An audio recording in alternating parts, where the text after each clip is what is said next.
Tidak ada satupun kata keluar kecuali Allah izinkan kita harus belajar pasrah diri, tawakal kepada Allah Subhanahu wa Ta'ala. Setiap kali saya ditimpa musibah, saya selalu mengucapkan Alhamdulillah, innalillahi wa inna ilaihi rojiun. Kemuliaan akhlak seseorang bukan di saat santai, tapi kemuliaan diuji saat tertimpa musibah. Insya Allah semua kejadian ada hikmah. Saya percaya dan yakin, tak ada yang buruk dari Allah. Mungkin di pandangan kita buruk, tapi di balik keburukan itu ada kebaikan.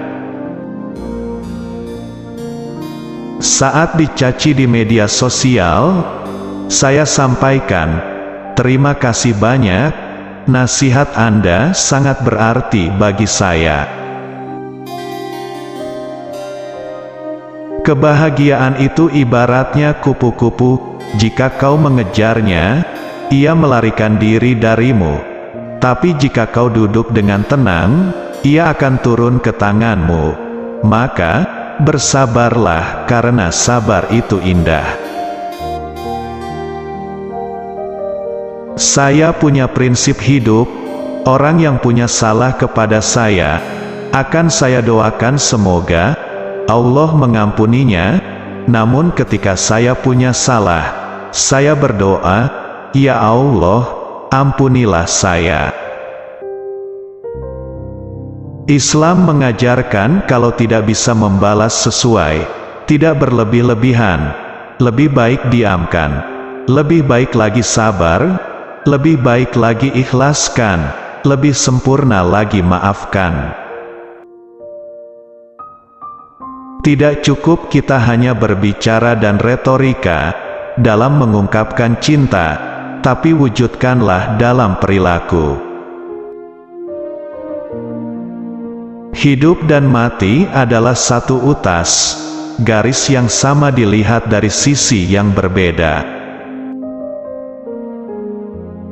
Di kehidupan, kita tidak tahu urusan manusia dengan Allah. Manusia punya rahasianya masing-masing dengan Sang Pencipta, Allah Subhanahu wa Ta'ala. Segala sesuatu yang Allah tetapkan untuk kita adalah kebaikan, walau dalam pandangan kita itu adalah keburukan. Saya hanya menyampaikan Islam, tapi belum tentu saya menjadi contoh. Jadi jangan tertipu dengan saya, tapi yakini tidak bakal tertipu dengan Islam. Orang yang ikhlas dan bisa menyampaikan dakwah, dia tidak melihat jumlah pengikutnya. Belajarlah mengenai Islam dari Islam itu sendiri, jangan dari perilaku orang.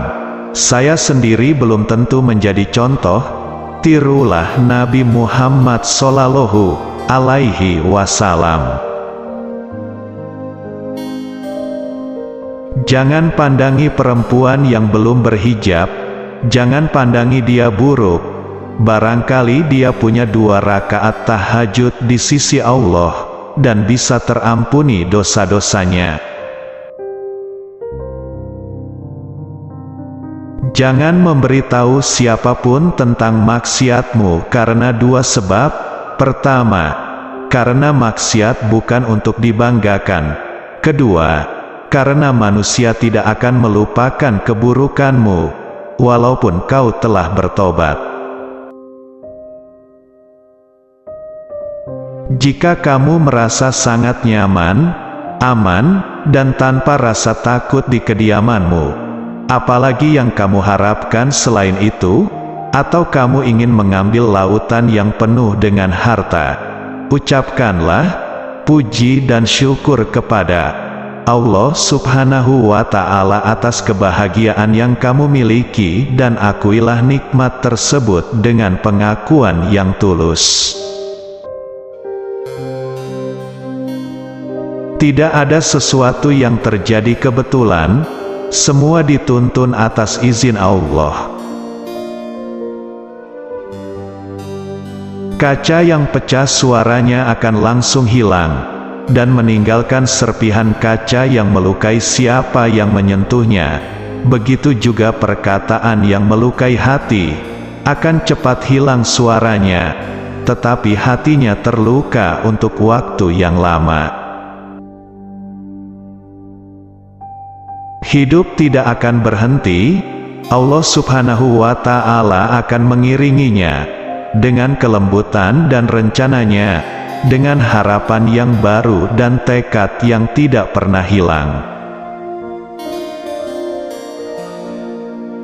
Saya mempercayai satu hal, tidak ada sesuatu yang terjadi kebetulan.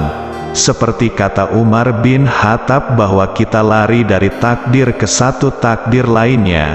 Emosi dan marah tidak akan mengubah apapun yang sudah terjadi, justru akan menimbulkan musibah jauh lebih besar.